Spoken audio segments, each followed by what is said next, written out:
नमस्कार, आप देख रहे हैं जवाब देना पड़ेगा और आपके साथ मैं हूं पूजा यादव। बिहार की राजधानी पटना में विपक्षी दलों को आज जमावड़ा इस वक्त लगा। इस बैठक में लोकसभा चुनाव 2024 को लेकर विपक्ष की ओर से एक बड़ा ऐलान किया जा सकता है।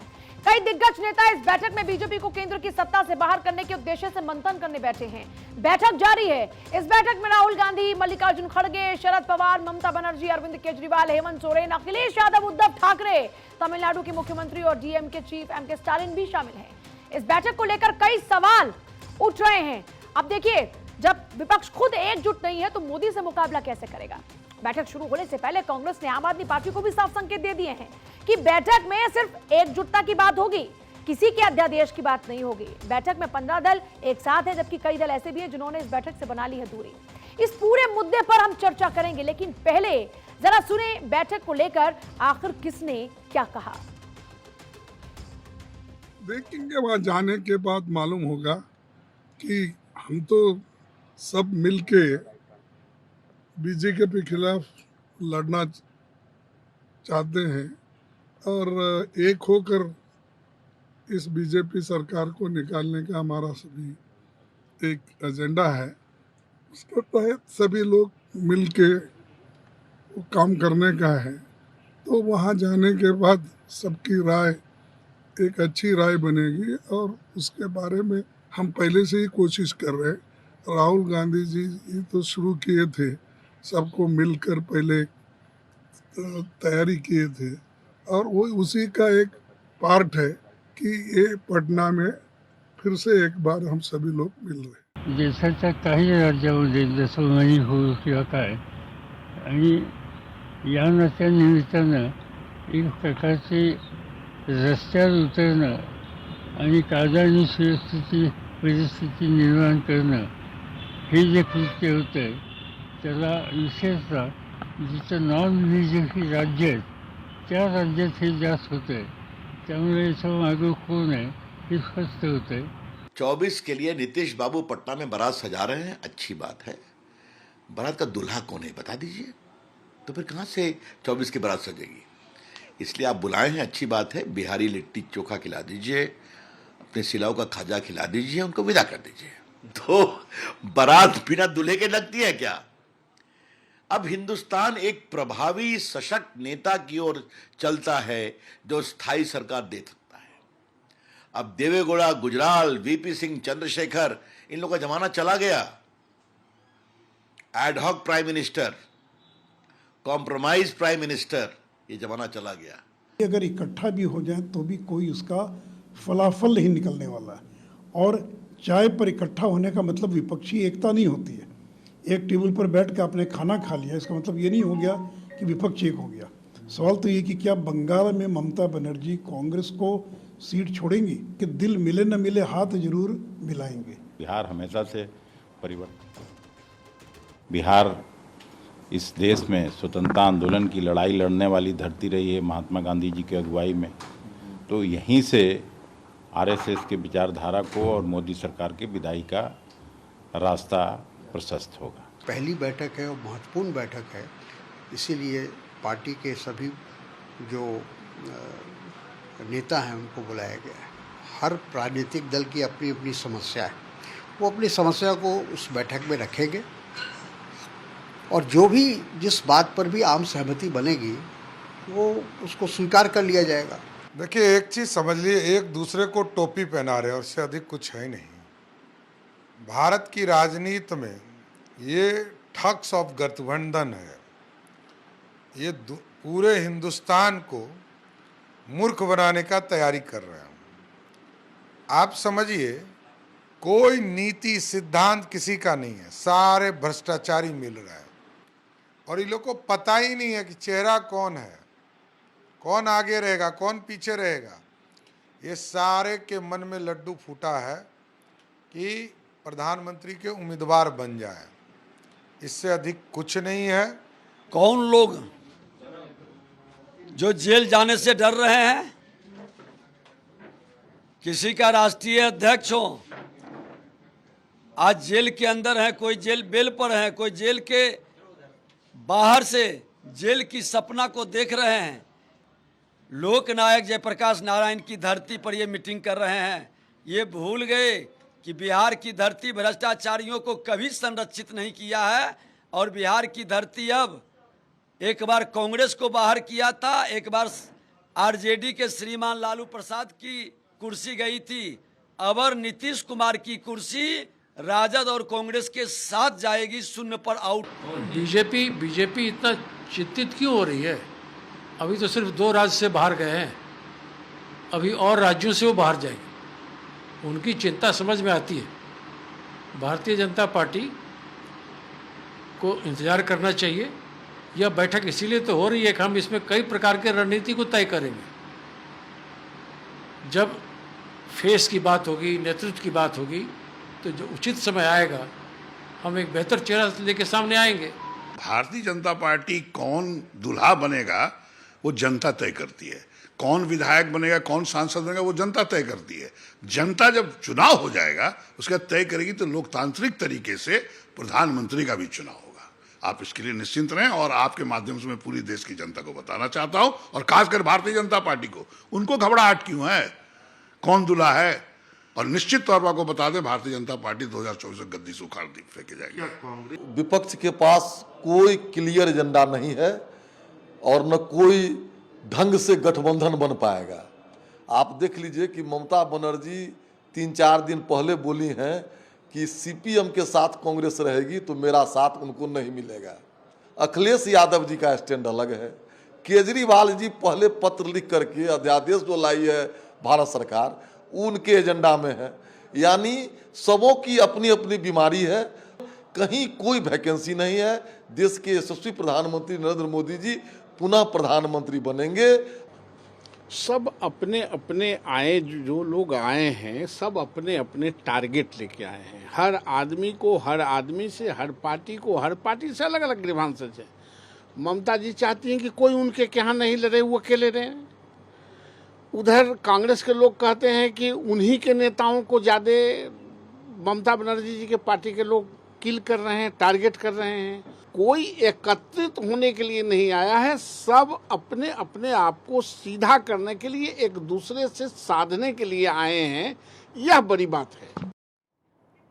तो आपने सभी अलग अलग पार्टी के नेताओं की बातों को सुना। मुख्यतः भारतीय जनता पार्टी ये कह रही कि साहब सबके निजी हित हैं और अपने अपने स्वहितों को साधने के लिए सब राजनीति में अब एकजुट हो रहे हैं। कोई कहता है कि साहब अपनी अपनी चोरियां छुपाने के लिए साथ आने की कोशिश कर रहे हैं। विपक्षी पार्टियां कहती हैं कि जो भारतीय जनता पार्टी की नीतियां हैं उनसे लड़ने के लिए हम एक साथ आ रहे हैं, देश को बचाने के लिए हम साथ आ रहे हैं। मोटा मोटे तौर पर यह बात है, लब्बल लुआब यही है बातों का। चर्चा की शुरुआत करेंगे, तमाम खास मेहमान हमारे साथ में रहेंगे, उनसे एक बार आपको तारुफ कराती हूँ। फिर हमारे साथ में 2 सहयोगी मेरे हैं, सर्वेश और प्रिया, जो कि इस वक्त बिहार में मौजूद हैं, पटना में, और लगातार हमको अपडेट दे रहे हैं। तो एक बार पहले अपने गेस्ट जो हमारे साथ हैं उनसे आपका तारुफ करा देती हूँ। राकेश शेट्टी, प्रवक्ता कांग्रेस, आलोक वत्स, नेता बीजेपी, और संजय मिश्रा, राजनीतिक विश्लेषक हमारे साथ में, डॉक्टर सुनील कौशिक, वरिष्ठ पत्रकार हमारे साथ में इस वक्त हैं। स्टूडियो में सब लोग मौजूद हैं। अब अपनी जो मेरे सहयोगी हैं उनका रुख कर लेती हूँ, सर्वेश और प्रिया, जिनका मैंने जिक्र किया। सर्वेश, बैठक लगातार जारी, क्योंकि जहां पर बैठक चल रही है वहां पर आप इस वक्त मौजूद हैं। अभी तक बैठक से आपके पास में क्या एक्सक्लूसिव जानकारी है? देखिए, तस्वीरें सामने आई हैं और तस्वीरों में साफ स्पष्ट दिख रहा है कि किस तरीके से एक समुद्र मंथन की कोशिश यहाँ पे हो रही है। जिस तरीके से बिहार में तमाम नेताओं का जमावड़ा लगा है और जिस तरीके से नीतीश कुमार ने एक कोशिश की है कि मोदी विरोध की राजनीति को यहाँ से अमली जामा पहनाया जाए, और उसी के तहत आज जो यहाँ बैठक हो रही है एक अड़े मार्ग में, वो काफ़ी अहम बैठक मानी जा रही है। और इस तरीके से जो तस्वीरें आई हैं उससे साफ स्पष्ट हो गया है कि आपसी सामंजस्य बिठाने की कोशिश चल रही है, लेकिन ये सामंजस्य बैठ पाएगा या नहीं ये अभी आने वाला वक्त बताएगा, क्योंकि केजरीवाल के अपने अलग एजेंडे हैं और कांग्रेस पार्टी की अपनी अलग एजेंडा है, स्टालिन का अपना अलग एजेंडा है, ममता बनर्जी अपनी अलग राग अला पर रही हैं। तो तमाम दलों की अपनी अपनी अलग अलग यहाँ पे भूमिका है और उनके अपने अलग अलग गतिरोध है आपस में। उस गतिरोध को कम करने की कोशिश कवायद अभी चल रही है। देखने वाली बात यह होगी कि इसमें कितनी सफलता मिलती है। जेपी आंदोलन के महीने को चुना चुना गया है। जेपी आंदोलन की शुरुआत जब बिहार से हुई थी तो उस वक्त भी जून का महीना था और इस वक्त भी जून का महीना है। 2-3 दिन पहले हालांकि ये बैठक बुलाई गई है। जेपी जब इमरजेंसी लगी थी तो उस दिन उस तारीख को आज के लिए नहीं चुना गया, लेकिन उसके 2-3 दिन पहले का तारीख आज चुना गया और आज के दिन बैठक बुलाई गई है। इस बैठक में तमाम वो कोशिशें की जा रही हैं ताकि एक कॉमन कंसेंसस बने और तमाम दल जो हैं मोदी विरोध को लेकर एकजुट हों। कोशिश कवायद यही है। अब देखने वाली बात होगी कि क्या कुछ हो पाता है इस बैठक में। हालांकि केजरीवाल ने पहले जो शर्त रखी थी उन शर्तों को अभी वो दरकिनार कर चुके हैं और मान चुके हैं और देखने वाली बात अब यह होगी कि केजरीवाल का अगला रुख क्या होता है, कांग्रेस का आगे क्या रुख होता है। फिलहाल कोशिश यही है कि मोदी विरोध की जो राजनीति है उसकी पहल बिहार से जो की जा रही है उसको कहीं ना कहीं अमली जामा पहनाया जाए और इसी को लेकर अभी कवायद और मंथन चल रहा है एक अणे मार के भीतर। ठीक है प्रिया, आपके इनपुट्स क्या कहते हैं? बात यहाँ पर मोदी विरोधी हो रही है या फिर सरकार विरोधी? देखिए पूजा, इस वक्त क्योंकि हम पटना में मौजूद हैं, जिसका जिक्र आप लगातार कर रहे हो, लगातार जो तस्वीरें सामने भी आ रही हैं, मौसम का तापमान इस वक्त बहुत हाई और सियासी तापमान भी इस वक्त इसी तरीके का देखने को मिल रहा है।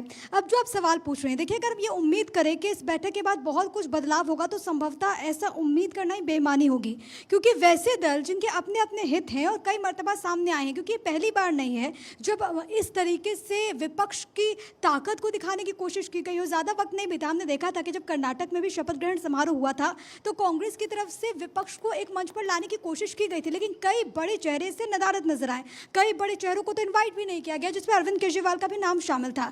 इससे पहले हमने देखा था कि जब तेलंगाना में केसीआर ने रैली की थी खम्मम में, तब भी विपक्ष के कई बड़े चेहरे आए थे, लेकिन तब भी कई चेहरे नदारद थे। कांग्रेस पार्टी उसे दूरी बनाकर रखती है। ऐसे सिचुएशन में, हालांकि केसीआर ने इस मीटिंग से भी दूरी बनाई है, ऐसे सिचुएशन में कैसे विपक्ष को एकजुट किया जाएगा? जब ममता बनर्जी कह रही हैं कि जब तक लेफ्ट से दूरियां नहीं होगी कांग्रेस की, तब तक हम गठबंधन के बारे में सोचेंगे नहीं। जब तक अधीर रंजन चौधरी कह रहे हैं कि हमारे लिए बीजेपी और टीएमसी एक समान है, ऐसी सिचुएशन में अभी कहना बहुत ज़्यादा जल्दबाजी होगी कि विपक्ष एक तरीके से यहाँ पर नजर आ जाता है साथ साथ। क्योंकि देखिए जो विपक्ष का इतिहास रहा है और जिसका हम लगातार जिक्र कर रहे हैं पूजा, कि अभी तक जितनी भी कोशिश हुई है वो कहीं ना कहीं नाकाफी साबित हुई है। विपक्ष उस तरीके से एक मंच पर नहीं आया। जो फॉर्मूले पे बात चल रही है वो ये कि देश में जो अलग अलग सीटें हैं, 450 ऐसी सीटें जिसमें कॉमन उम्मीदवार को उतारा जाए, लेकिन क्या वो प्रैक्टिकल लगता है? आप तो बातों में कह सकते हैं कि चलिए आप कॉमन उम्मीदवार उतारिए, लेकिन क्या ये प्रैक्टिकल है कि सारी जो पार्टीज हैं वो किसी एक चेहरे पर सहमति जाहिर करेंगी? और अगर ऐसा होता है फिर भी चुनौतियां कम नहीं होगी, क्योंकि अगर मान भी लेते हैं कि अगर सारी पार्टी एक साथ आ जाती है और किसी चेहरे को समर्थन दे देती है, लेकिन क्या कार्यकर्ताओं को, क्या आपसी जो मतभेद है, क्योंकि हमें और आपको सबको मालूम है कि चुनाव के वक्त में तमाम नेता चाहते हैं कि उन्हें टिकट मिले, अगर वैसी सिचुएशन में बनती है, वैसे में किसी एक चेहरे को भी आगे किया जाता है विपक्ष की तरफ से, तो क्या उस पर जो कार्यकर्ता हैं क्या उनमें मतभेद नहीं होगा? क्या वो नाराजगी जाहिर नहीं करेंगे? तो जाहिर है कि कोई भी पार्टी इस तरीके का फैसला लेने से बचेगी। अब मूल प्रश्न ये हो जाता है कि अब आखिरकार जो विपक्ष की तरफ से ऐसी कोशिश की जा रही है, अब आने वाले वक्त में क्या जो प्रधानमंत्री का चेहरा है, क्योंकि देखिए अगर हम बिहार की बात करें तो जो राजनीतिक पंडित हैं, जो बिहार की राजनीति को जानते हैं, वो इस बात को मानते हैं कि 2015 तक नीतीश कुमार की ऐसी छवि थी और पीएम के फेस के तौर पर उन्हें माना जा रहा था। हालांकि उसके बाद नीतीश कुमार ने साल 1.5 साल कहीं ना कहीं उनकी जो क्रेडिबिलिटी है वो घटी है। यही कारण है कि लास्ट जो विधानसभा चुनाव हमने देखा बिहार में, वोट शेयर बहुत ज़्यादा कम हो गया था जेडीयू का। उसके पहले हमने ये भी देखा कि जब नीतीश कुमार जाते हैं वोट की मांग करते हैं तो ये कहते हैं कि वोट दे दीजिए, ये तो मेरा आखिरी चुनाव है। तब से कयास लगाए जा रहे थे कि नीतीश कुमार के मन में है कि 2024 की दिल्ली दौड़ में वो शामिल हो जाएंगे। लेकिन अगर ऐसा होता है तो क्या बाकी के चेहरे, खासतौर पर ममता बनर्जी और बाकी के चेहरे, क्या इस पर सहमति जाहिर करेंगे? एक नहीं, बहुत सारी ठीक है प्रिया सर्वेश, आपका शुक्रिया। चर्चा की शुरुआत करते हैं तमाम मेहमानों के साथ में।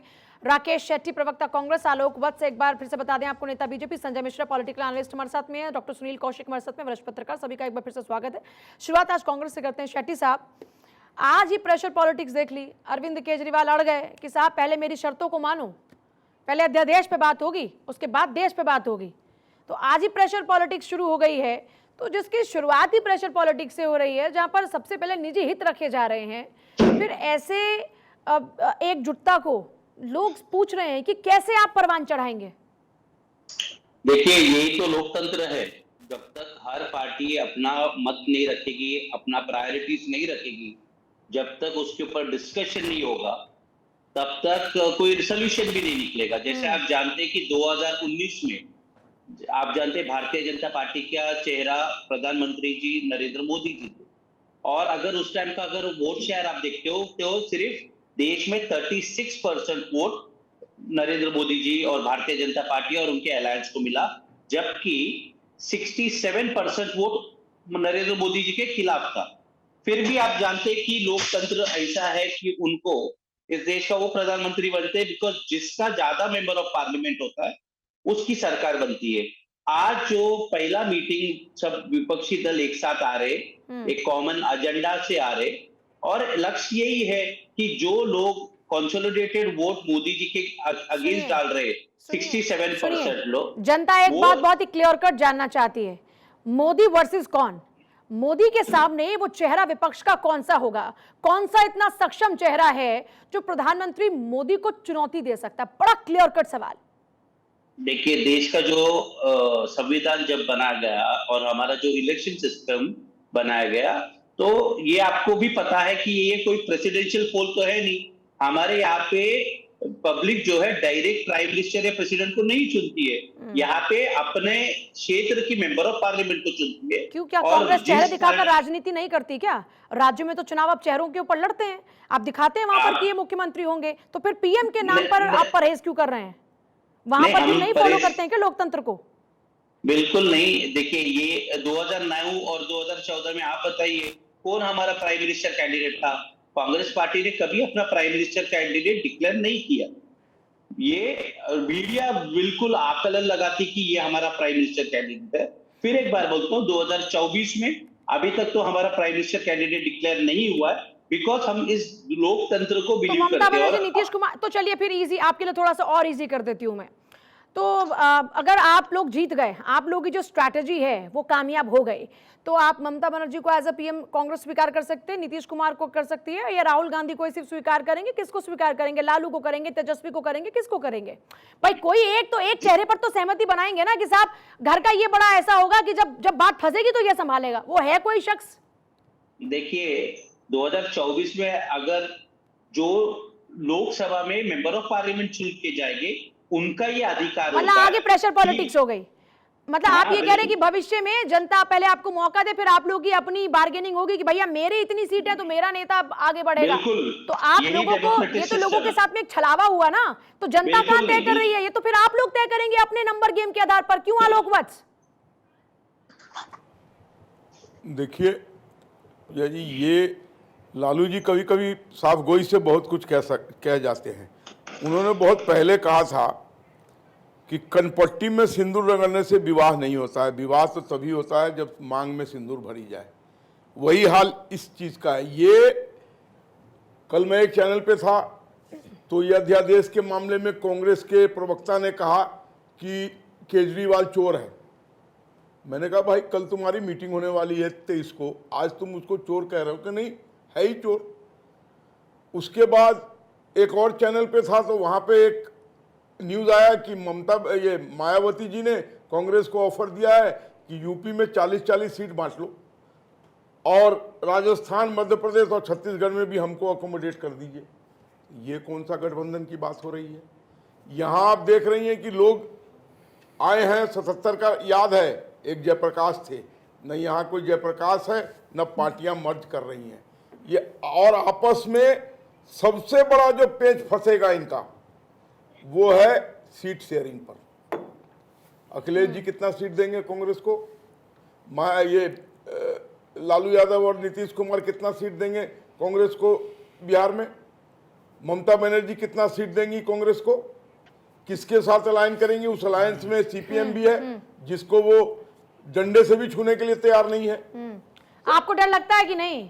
आपको इनसे चुनौती मिल रही है कि नहीं? अगर नहीं कोई मिल रही तो फिर आप इतना ज्यादा इनके ऊपर हमला नहीं कर रहे होते ना, राहुल गांधी के नाम पे रियल और रील देवदास वाली बात नहीं करते ना। ये समय समय पर कुछ ऐसा काम करते हैं कि ये हमारा काम आसान कर देते हैं। अभी राहुल जी ने कुछ दिन पहले अमेरिका में कहा कि मुस्लिम लीग सेकुलर है। मेरा ये सवाल नहीं है, और मैं ये पूछ रही हूँ कि जब आउच निकलता पेट में, जब दर्द होता तभी आउच निकलता है ना, तो गुदगुदी तो हो रही है ना जो आपके पेट से आउच निकल रहा है। देखिए बहुत दिन हो गया एक तरफा मैच खेले हुए। अब थोड़ा आने दीजिए कुछ ऐसे बॉलर मतलब को मान रहे हैं कि जिसको मुकाबला हम थोड़ा खेल दिलचस्प सकें। हो गया। हैं? मतलब मान रहे हैं कि मुकाबला थोड़ा अरे भाई दिलचस्प हो गया। स्वाभाविक है, एक डंडे से अगर 4 डंडे इकट्ठे हो जाए तो गठरी तो मजबूत होगी। हाँ। तो इसमें कहने की क्या सुन रहे हैं बात शेट्टी है? साहब? लेकिन हम तैयार हैं, हम चाहते हैं कि कुछ फास्ट बॉलिंग तो हो गिल्ली हमारे डंडा साथ। खेल रहे हैं कि बैट बॉल खेल रहे हैं? अरे आप मेरा अभिप्राय नहीं समझ रही हैं। हम राजनीति में इनके साथ चाहते हैं कि कुछ टक्कर हो। अभी अच्छा। तक तो एक तरफा क्लीन स्वीप होता है। राकेश शेट्टी जल्दी से सर थोड़ा उत्तेजना लेकर आइए। आप लोग एकजुटता की बात कर रहे हैं, वो उत्तेजना वो एनर्जी नजर नहीं आ रही आप लोगों के अंदर। एनर्जी होगा तब ना नजर आएगा। भारतीय जनता पार्टी जो है वो इतना घबरा क्यों रही है? अगर विपक्ष एक साथ आ रही है कॉमन एजेंडा में, कौन घबरा रहा है? आपको मेरे चेहरे पे शिकन नजर आ रही है? बिल्कुल, आपका कर्नाटका में जो हाल हुआ, ये पूरे देश आपका में चेहरा होगा। पे मुझे शिकन नजर आ रहा है। जो आलोक जी, आपका जो कॉन्फिडेंस है ना, ये देश की जनता इकट्ठा होकर आपको जवाब देश देगी की 2024। जनता के साथ हम अभी तो जुड़े नहीं, हुए आपको हैं, confidence उनका है क्या काम साथ आने करते का? हैं, शेट्टी उनके साहब, साथ हमको आपको विश्वास है है। confidence कि आप साथ आ जाएंगे? क्यों रिजेक्ट कर लिया आपको? अरे कर्नाटक में हो गया, चूक हो गई, लेकिन वोट प्रतिशत में कोई गिरावट नहीं आई ऐसे है। चूक हो जाती है और कभी-कभी, आज आपका साहब। कर्नाटक में ऐसे काउ चूक हो जाती है स्लॉटर स्टार्ट कभी-कभी। कर देने के बाद और अन्य चीजों जो आपने प्रॉमिस हमें तो किया था, बचपन से एक बात सिखाई गई है भाई साहब, एक आप सेकंड। हिमाचल में हमें तो सरकार बचपन बनाए, से एक बात सिखाई गई कि किसी को कभी कमजोर मत समझो, आप इनको कमजोर नहीं समझो। खेल खत्म हो अब गया। बात करते हैं कर्नाटका और हिमाचल में क्या हो गया साहब? हिमाचल में 17,000 एम्प्लॉय को तनख्वाह क्यों नहीं दे रहे हैं? क्यों?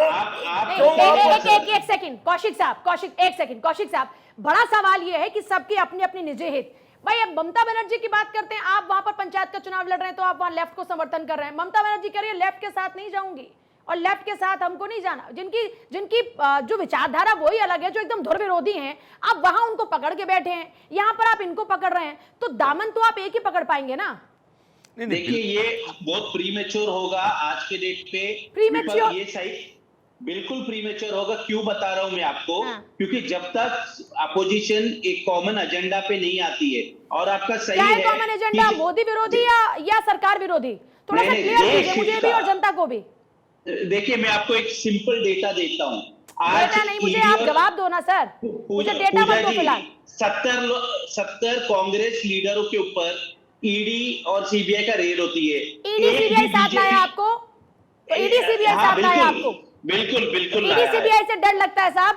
बिल्कुल लड़ता है, और इसलिए लगता है क्योंकि तो सर हमारे यहाँ तो कहते हैं ना कर ना डर, रेड नहीं लगती है। हमारे यहाँ पर एक कहावत है कि ना कर ना डर, ना करो ना डरो। तो डर किस बात का विपक्ष को? लोगों के ऊपर करते हैं। सुनील कौशिक, देखो ईडी सीबीआई साथ ले आया सबको। नहीं तो वही जनता समझना चाह रही है कि केवल ईडी और सीबीआई के डर से ही आप एकत्रित हो रहे हैं, क्या कोई और वजह है? क्या जनता से हित से जुड़े हुए जो मुद्दे हैं उनका कोई ब्लूप्रिंट आपके पास है, या केवल सीबीआई और ईडी को कंट्रोल करने का ब्लूप्रिंट आपके पास है? ये विपक्ष को समझाना पड़ेगा। और अभी शेट्टी साहब ने क्या कहा कि प्रधानमंत्री हम बाद में तय कर लेंगे। इसी बात को लेकर के कांग्रेस असमंजस में है कि बहुत अधिक सीटें यदि हमने क्षेत्रीय दलों के पास छोड़ी, तो जब क्षेत्रीय दल जीतेंगे तो प्रधानमंत्री का जब उम्मीदवार तय होगा तो कौन तय करेगा? दूसरी बात आप बताइए, क्षेत्रीय दल यदि ये कह रहे हैं कि साहब जो सेकंड नंबर पर है, एक कॉम्बिनेशन तैयार हुआ था यूपी के अंदर भी, जहां पर अखिलेश यादव आ गई, मायावती आ गई और भी रीजनल पार्टी साथ में आ गई, उससे पहले कांग्रेस के साथ में हाथ में मिलाया। ये इतने सारे जो फॉर्मूले तैयार किए वो सक्सेसफुल नहीं हो पाए। तो यहाँ पर ये जो इस बार एक मिश्रण तैयार किया जा रहा है, ये चलेगा क्या? संजय मिश्रा जल्दी से रिएक्शन। सक्सेसफुल इसलिए नहीं हो पाए। नहीं, मैं ये इस पे ये कहना चाह रहा हूँ कि ये जो चुनाव है 2024 में जो चुनाव होने जा रहा है और ये जो गठबंधन होगा, मैं समझता हूं जो बीजेपी की तरफ से बार बार सवाल आ रहा है कि दुल्हा कौन? अरे 140 करोड़ जनता है भाई, जो तय करती है, वोट देती है और सरकार के निर्णय लेती है। और दूसरी बात मैं क्लियर कर दूं, आपके नंबर गेम की बात कर रहे हैं सर। मैं नंबर गेम की, उसका पलड़ा भारी। अभी तो बोला कांग्रेस अच्छा प्रवक्ता बोल रहे हैं। पूजा जी, आपका एक सवाल बार बार आ रहा है कि बीजेपी के अगेंस्ट, सरकार के अगेंस्ट, मोदी के अगेंस्ट। अरे क्यों किसी के अगेंस्ट? इनके दुराचार के अगेंस्ट आ रहा है, जो सत्ता में बैठकर सरकार जो अत्याचार कर रही है, जो इनके शख्स के विरोधी आप चुनाव लड़ेंगे या आप जनता के लिए चुनाव लड़ेंगे? मेरा जनता के लिए चुनाव लड़ेंगे, विपक्ष जनता को बचाना है भाई, जो महंगाई से, बेरोजगारी से, शिक्षा के अभाव में, कौन से मुद्दे को लेकर के मिश्रा? जनता के हितों की, कि क्या वाकई विपक्षी पार्टियों की एकजुटता जनता के हित में है या स्वहित में है? क्या वाकई कोई दूल्हा मिलेगा इस बारात को, या फिर अभी रह जाएंगे ठन ठन गोपाल? और चर्चा की फिर से शुरुआत करते हैं। तमाम मेहमान लगातार बने हमारे साथ में। संजय मिश्रा, आपके पास फिर से वापस करते हुए, गृहमंत्री अमित शाह कह रहे हैं कि दिल नहीं मिलेंगे, फोटो सेशन चल रहा है। ठीक कह रहे हैं। मेरी बात बीच में आपने रोक दी थी। मैं यही कह रहा था कि आप देखिए, कुछ तुलना करिए कि आधार क्या है बीजेपी का। 2019 में कांग्रेस को जो वोट मिला, जितना वोट मिला, सेम वोट 2019 में मिलता है कांग्रेस को। लेकिन ये 2009 में इनके पास 206 सीटें होती हैं कांग्रेस के पास, जो सीधा ही आकर के 2019 में 52 पे चले आते हैं। यदि 14 की बात करें तो इनके 1 करोड़ वोट कम होता है कांग्रेस का, सिर्फ 1 करोड़, और कांग्रेस 44 सीटों पे सिमट जाती है। भारत की राजनीतिक और लोकतांत्रिक प्रक्रिया को पूजा जी यहाँ पे सोचने की जरूरत है। आज जो बीजेपी सत्ता में है 2019 303 सीटों के साथ मात्र 37%, 36 पॉइंट कुछ प्रतिशत वोट के साथ ही बैठे हुए हैं। वैसे यदि आप देखें तो इनका 60% शेयर था जब इन्होंने सरकार बनाई है। गठबंधन के साथ था 29 पार्टियां, और बीजेपी 19 में यदि इतनी ताकतवर थी, 14 में सरकार बना चुकी थी, तो बिहार में ये अपनी जीती हुई सीटें छोड़ी हैं 19 में चुनाव लड़ने के लिए। जो इन्होंने 22 सीटों में से सिर्फ 17 पे चुनाव लड़ी बीजेपी। तो मैं ये कह रहा हूं, जब ये गठबंधन कर सकते हैं, उस पर जनता विश्वास कर सकती है, ये दूसरे के सहारे बैसाखी पे सरकार चला सकते हैं, तो विपक्ष में क्या कमी है जी? और कांग्रेस के पास अनुभव है, जो अरविंद केजरीवाल के पास अनुभव है कि क्या दिल मिल पाएंगे? क्या बिल्कुल दिल मिल रहे हैं, तभी बैठे हैं। अलग-अलग है, आप तो जानते हैं क्या? एक सेकंड, आप मुझे बताइए, ममता बनर्जी को क्या लेफ्ट से परेशानी है कि नहीं? होगी ना, क्यों नहीं होगी? जब राज्य नहीं होगी, नहीं बिल्कुल होगी ना, नहीं उसका रास्ता निकलेगा, उसका रास्ता निकलेगा, उसका रास्ता निकलेगा। आप ये कह रहे हैं कि आप ये कह रहे हैं कि सिर्फ बीजेपी को रोकने के लिए अगर अपने धुर विरोधियों के साथ भी जाना पड़े तो जाएंगे। आपको लगता है कि ममता दीदी, अगर ऐसा है तो फिर पंचायत चुनाव में वहां पर क्यों माथा फूटा? क्यों एक शख्स की जान चली गई? क्यों वहां पर इतना शोर मचा? क्यों हुई वहां पर हिंसा? 5 सेकंड दीजिए, मैं क्लियर कर देता हूं। 5 सेकंड में क्लियर करता हूं। नहीं, 5 सेकंड में क्लियर करता हूं। सबसे बड़ी बात क्या, और विपक्ष के वेक होगा, लोकतांत्रिक मूल्यों के आधार पे यह देश चलता आया और चलता रहेगा। जिस तरह से लोकतांत्रिक मूल्यों को खत्म करने का काम बीजेपी कर रही है, आज उसके लिए विपक्ष को एक होना होगा। आप कह रहे हैं लोकतांत्रिक मूल्य, वो कह रहे हैं ईडी सीबीआई।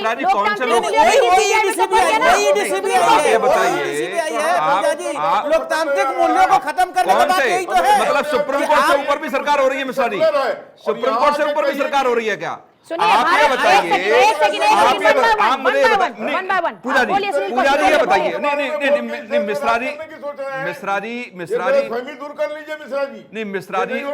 अरे सुन लीजिए मिश्रा, इस देश के इतिहास में कभी भी राजनीति, अब सुन लीजिए, अरे सुन लीजिए, एक मिनट सुन लीजिए।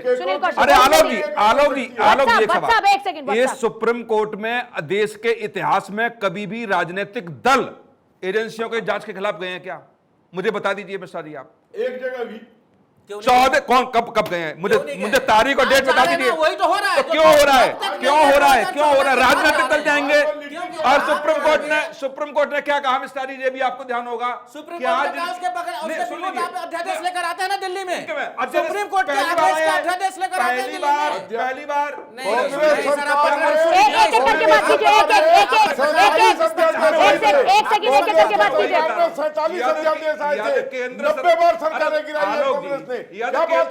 आलोक जी, केंद्र सरकार को सुप्रीम कोर्ट के आदेश के खिलाफ अध्यादेश लाने का अधिकार संविधान देता है तो लाई है। और दूसरी बात, आप विपक्ष में बैठे हुए राजनीतिक दल तय करें कि केंद्र सरकार कोई भी रहेगी सुप्रीम कोर्ट के आदेश के खिलाफ अध्यादेश नहीं लाएगी। खत्म करिए इस आदेश को, खत्म करिए इस बिल को। और दूसरी बात आप बताइए, 2018 में SC/ST एक्ट को लेकर के सुप्रीम कोर्ट आदेश लाता है, देश में तांडव दिखता है, और केंद्र सरकार अध्यादेश लाती है, तब राजनीतिक दल स्वागत करते हैं। SC/ST का तो विरोधी है बीजेपी। यही तो मैं कह रहा हूं, अध्यादेश आया और अब ये विरोध हो गया। सही होगा। अरे सुनिए, सबसे बड़ा सवाल ये कि जनता के समक्ष क्या विषय रखे जाएंगे? एक सेकंड संजय मिश्रा, अगर आप ये कह रहे हैं तो प्रधानमंत्री मोदी कहते हैं सबका साथ, सबका विकास, सबका विश्वास, तो विपक्षी पार्टियों के पास में क्या नारा होगा? कोई नारा है? शेट्टी साहब, आपसे भी मेरा ही सवाल रहेगा, पर जल्दी से संजय मिश्रा। देखिए 140 करोड़ जनता जो है, ये 5 साल में जो भारतीय जनता पार्टी का दुशासन है वो देख रही है। और पेट्रोल का भाव 100 के ऊपर है। मणिपुर में 50 दिन, 2 करोड़ नौकरियां, यही 15 लाख, यही LP आप बजाते रहिए। ये 3 चुनाव से बजा रहे हैं, लेकिन जनता इस पर कोई तरजीह नहीं दे रही है आपको। हाँ, आप बोलने तो आप दीजिए। बिल्कुल तरजीह अब नहीं एक दे रही बार है। जवाब ले लूं। हाँ शेट्टी साहब जल्दी से। देखिए, भारतीय जनता पार्टी के जो प्रवक्ता है, थोड़ा संयम रखिए, बात करने दीजिए। आप लोग सभी जगह दबाव आने की कोशिश मत करिए। आपको ये बता देना चाहता हूँ, पूजा जी, आपने कहा कि विपक्ष एक साथ आ रहा है। मेरा ये कहना है, भारतीय जनता पार्टी जो काम कर रही है उसके खिलाफ 140 करोड़ जनता, आज पूरा देश में माहौल उसके खिलाफ आपको गई 140 करोड़ जनता बोलने कि हम मोदी जी को हटा रहे हैं। एक सेकंड। हाँ, अरे हम चुने हुए लोग हैं, हम डिक्टेटरशिप से नहीं आए हुए लोग हैं। कर्नाटक में हमको जनता ने चुन के भेजा हुआ है। बजरंगबली ने सर पे गदा मार के आपको जमीन के अंदर दफना दिया कर्नाटक में। हिमाचल में आपके अध्यक्ष 1% वोट कम नहीं हुआ है। रबर स्टैंप, आज कर्नाटक में आप काउंट वोटिंग स्टार्ट करके कीजिए मुसलमानों अच्छा, 1% वोट तो कम हुआ है ना बच्चा, 1% वोट तो कम हुआ है कर्नाटक में। एक मिनट पूजा जी, उन्होंने हुआ ना, लेकिन हुआ ना, गोवा में एक नंबर भी अगर जीत दिला दे तो आप सिकंदर हो जाते हैं, और एक वोट आपको हरवा देता है तो आप एमपी, आप एमएलए नहीं बन पाते। एक नंबर की बड़ी वैल्यू होगी। एक ही % कम हुआ।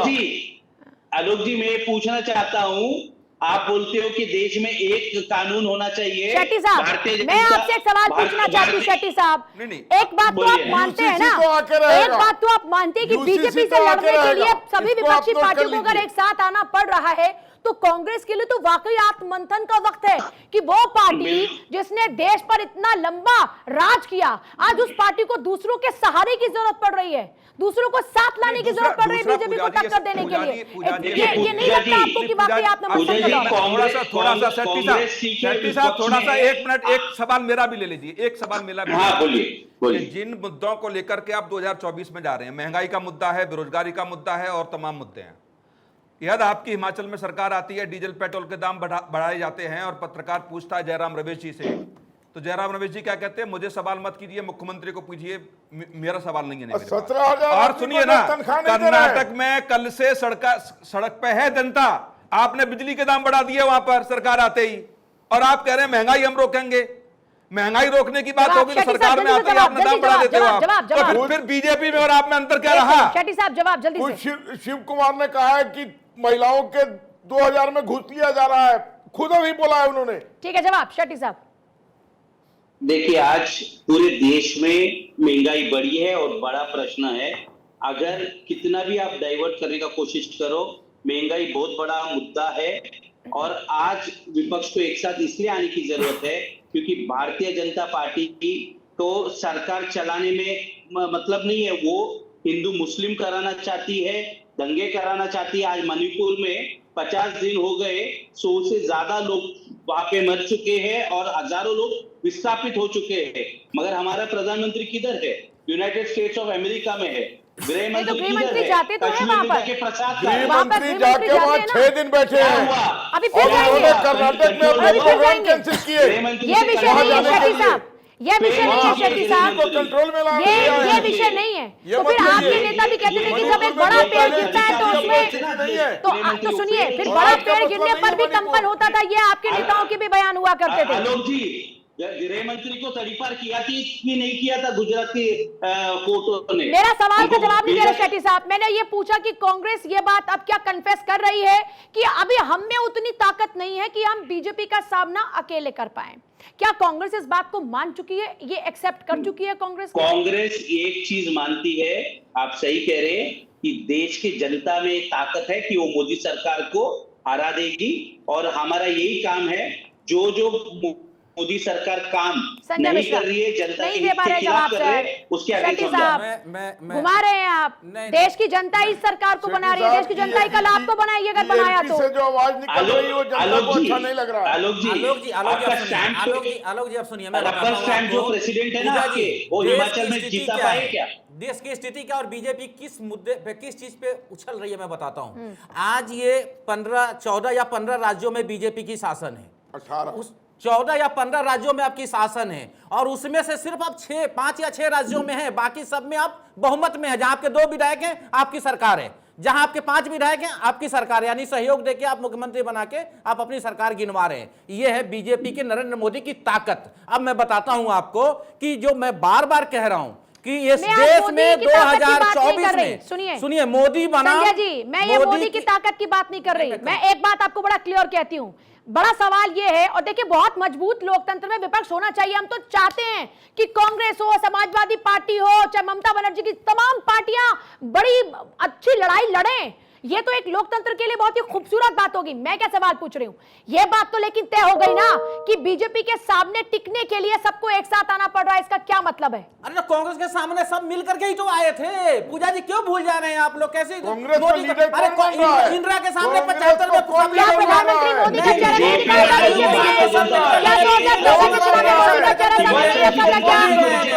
जनता पार्टी से भारतीय जनता पार्टी हिमाचल से आते हैं। अरे कांग्रेस को क्यों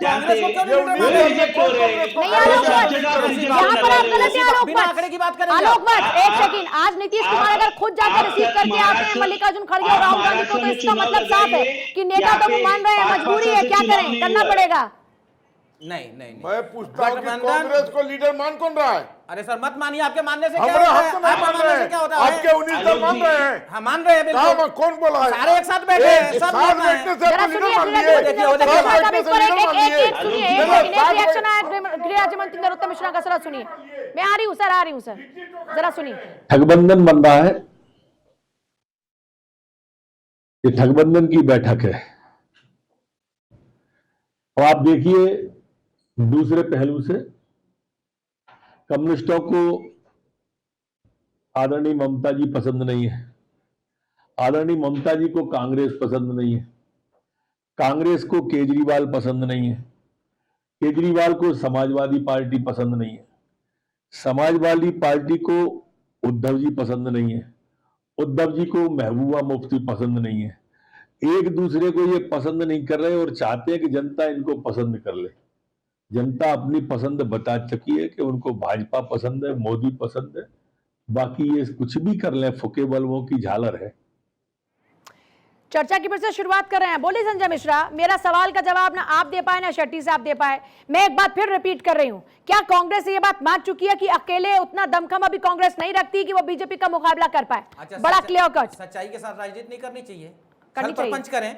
कांग्रेस यदि ये मान के चल रही है कि जितने भी विपक्षी लोग हैं वो मेरी ताकत है और सबको मिला करके एक धुरी बनाकर चलना चाहिए, तो कांग्रेस इसकी अगुवाई नहीं कर रहे, नीतीश कुमार अगुवाई कर रहे हैं, कांग्रेस नहीं कर रही अगुवाई। और देश की मांग है, ये तो राहुल गांधी और मल्लिकार्जुन खड़गे नहीं कर रहे इसकी अगुवाई। कौन देश का आदमी आपको कह रहा है कि ये मेरी मांग है? और मोदी जी 140 करोड़ बोलते हैं, 140 कौन शेट्टी साहब आ रही बोलने जाता है? मोदी को गरिमा ऐसा नेशनल चैनल पे बैठे कुछ ऐसी एक सेकंड आलोक भट्ट, अरे एक सेकंड भैया जरा थम जाइए जरा, एक सेकंड। 140 करोड़ की बात, एक सेकंड आलोक भट्ट, मैं शेट्टी साहब आ रही हूं आपके पास। आलोक भट्ट, लेकिन एक बात तो है ना, ये बात तो आप भी समझ रहे हैं कि अगर उत्तर प्रदेश की बात करते हैं, एक बड़ा राज्य, आपको भी समझ में आ रहा है कि ये वो राज्य है बिहार, उत्तर प्रदेश, जहां पर आपको बढ़त बनानी है।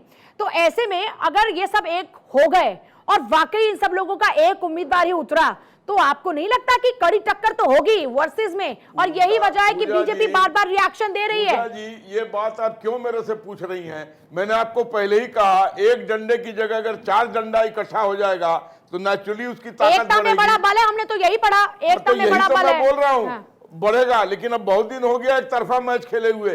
चाहते हैं कि कुछ ऑपोजिशन आए जो हमको और भी ताकत दे, और भी काम करने की ताकत दे, और भी जनता से कनेक्ट होने की ताकत दे, और हम करेंगे इस काम को। हम कर रहे हैं, हम लगे हुए हैं, पीले पड़े हैं, हम गांव में, खलिहानों में, खेतों में जनता के साथ लगे हुए हैं। आप खेल रहे हैं, क्यों नहीं आपको मुकाबला मिल रहा? सुनील कौशिक, 2019 से लेकर 2000 आजादी से लेकर ये गुली डंडा खेल रहे हैं देश में, और आजादी से लेकर अब तक ये 37% लोगों ने बीजेपी को, यदि सिर्फ बीजेपी अपने दम पे चुनाव लड़े तो इस बार ये 34-35 पे आ जाएगी। वो 37% वोट भी इसलिए मिलता है जो किसी न किसी के साथ गठबंधन में होते हैं। यदि अकेला बीजेपी लड़ ले तो ये 20% बीजेपी की आपने खुद जिक्र किया। एक सेकंड, संजय मिश्रा कितनी सीटें जीती भारतीय जनता पार्टी ने? वोट था प्लस उनका नहीं था। एक सेकंड, संजय मिश्रा कितनी सीटें जीती भारतीय जनता पार्टी ने पिछली बार लोकसभा के चुनाव में? 303। कितना बड़ा आंकड़ा था?